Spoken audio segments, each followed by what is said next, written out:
કે દેશની સરહદોનું રક્ષણ કરવા માટે સૈનિક થનાર વ્યક્તિને મોતને ભેટવાનું તો કારગિલની લડાઈ વખતે અપ્રતિમ સાહસ અને શૌર્ય દાખવી ભારતના વીર જવાનોએ અનેક બલિદાનો આપી અને ભારત દેશને વિજય અપાવ્યો અને કારગિલની ચોકી દુશ્મનો નસાડીને કબજે કરી ત્યારથી આજના દિવસ સુધી આપણે આ 26મી જુલાઈનો દિવસ કારગિલ વિજય દિવસ તરીકે ઉજવીએ છીએ અને અહીં જામનગર ખાતે હાલાર જિલ્લા માજી સૈનિક મંડળ દ્વારા આ દિવસની ઉજવણી વીર શહીદ દિવસ તરીકે થઈ રહી છે। ત્યારે એમાં હાજરી આપતા મને આનંદ અને ગૌરવની લાગણી થાય છે।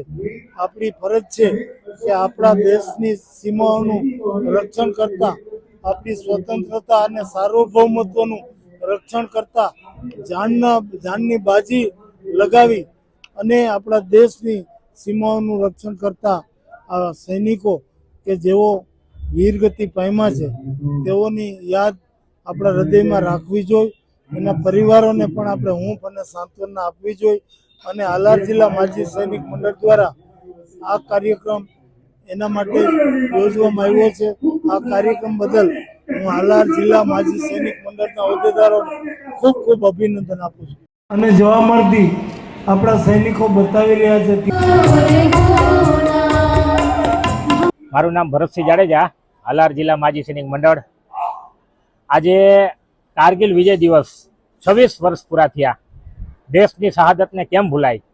કારગિલ વિજય દિવસના નિમિત્તે શહીદોના પરિવારોને બોલાવી એને સન્માનિત કર્યા અને જે શહીદો થયા છે તેને પોતાના પરિવારની પરવા ન કરી, પોતાની પરવા ન કરી અને જે દેશ માટે પોતે ખપી ગયા, પોતાના લીલા માતા હોમરૂપી હવનમાં હોમી દીધા એવા જવાનોને આજે અમે કોટી કોટી વંદન કર્યા અને એને શ્રદ્ધાંજલિ અર્પિત કરી।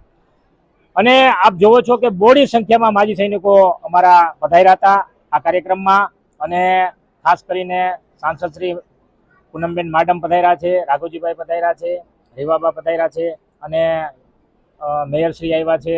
એટલે બોડી સંખ્યામાં શહીદોના પરિવાર, વીર રમેશ જોગલના મધર, વીર અશોકસિંહ જાડેજાના મધર, હરિભાઈ મકવાણાના ભાઈ, આવા જે પરિવાર છે એમને અહીંયા બોલાવી અને એમને સન્માનિત કરતા અમે આનંદ અનુભવીએ છીએ। તો આપના માધ્યમથી અમે એક અપીલ કરીએ છીએ કે જે સેનાએ જે આવું પરાક્રમ કર્યું, સૈનિકોને આપણે શ્રદ્ધાંજલિ આપી છે અને એને એક સ્મૃતિ ચિહ્ન રમેશભાઈ જોગલ પરિવારના ધન્ય છે।